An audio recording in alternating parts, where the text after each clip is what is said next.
Gali, bom dia, Sheila, Carlinha, bom dia para você, ouvinte. As repercussões que, nesse momento, tomam ali mais vulto no mercado financeiro da entrevista do presidente Lula ao Reinaldo Azevedo, aqui na Rádio Band News FM, tem, no primeiro momento, a ver primeiro com o Banco Central. Esse é o que se comenta mais agora cedo em termos de assunto macro, né? E tem a questão da Petrobras também especificamente, né? Na questão do Banco Central, o presidente Lula voltou a tecer críticas ao presidente do Banco Central, Roberto Campos Neto. Falou assim, ele não esse cidadão não foi eleito para nada. Acha que tem o poder de decidir as coisas? Olha, você não tem que pensar como ajudar o Brasil, tem que pensar como reduzir a taxa de juros.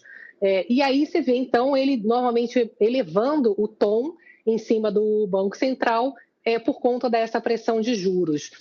O que se comenta agora cedo é que essa batalha parece uma batalha que vai continuar acontecendo, né, em cima do Banco Central, essa pressão para reduzir juros, mas que, no fundo, você tem o mercado financeiro que fica numa insegurança em relação ao que, de fato, pode acontecer diante dessas pressões em cima do Banco Central, que tem falado que precisa manter os juros altos porque a inflação está muito alta. A gente sabe que a inflação penaliza principalmente os mais pobres, né? Você tem essa discussão se o juro é elevado demais, se não está exagerado. Então, você tem visões distintas da economia, no fundo, né? Dentro ali do governo do PT e dentro ali da cabeça do Banco Central, ali das decisões técnicas ali dentro. Então, a preocupação, o que isso na prática vai se dar, né? O que vai acontecer?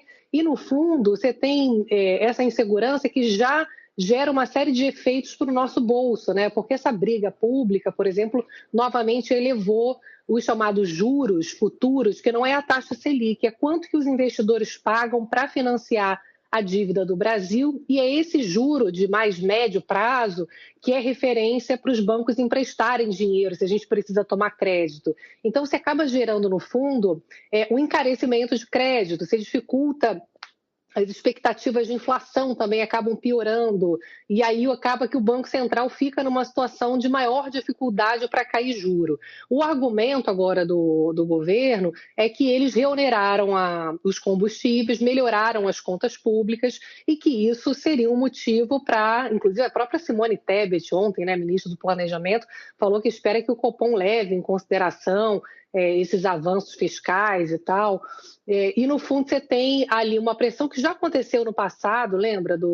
Quando o ministro da Fazenda era o Guido Mantega e tinha o presidente do Banco Central, Alexandre Tombini, que aí começou a baixar juro numa situação que ainda não era a melhor do ponto de vista fiscal ali naquele momento, e depois a inflação disparou, precisou fazer um cavalo de pau nos juros. Então, no fundo, o que muita gente também avalia dessa briga toda é que o Lula tem um perfil muito pragmático e que essas críticas possam estar mais relacionadas ali ao Banco Central como um fato político, para o Banco Central ser o bode expiatório caso a economia dê um resultado muito ruim esse ano. A gente sabe que o PIB vai crescer muito menos e o Banco Central é uma espécie de bode expiatório, porque ao mesmo tempo ele fala que não vai mexer com o Banco Central. Então, você tem esses comentários hoje cedo, essas repercussões em cima da briga entre Lula e Banco Central.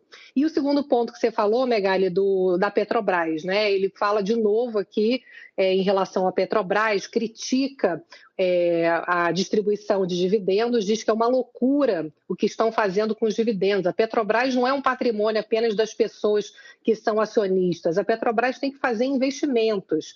Então, o que ele fala é que a Petrobras lucra muito e distribui os lucros, em vez de pegar uma parte do lucro e reinvestir dentro dos planos de crescimento da Petrobras. O que os analistas estão comentando agora cedo é que a Petrobras investe muito, só que na área de produção e exploração de petróleo, e tem feito desinvestimento em áreas que não são o negócio principal ali de exploração e produção de petróleo. E é bom lembrar que é porque a Petrobras, no passado, precisou começar a desinvestir para poder quitar uma dívida gigantesca que foi acumulada no momento em que a Petrobras teve uma série de mais gestões ali que provocaram perda, né, para a companhia.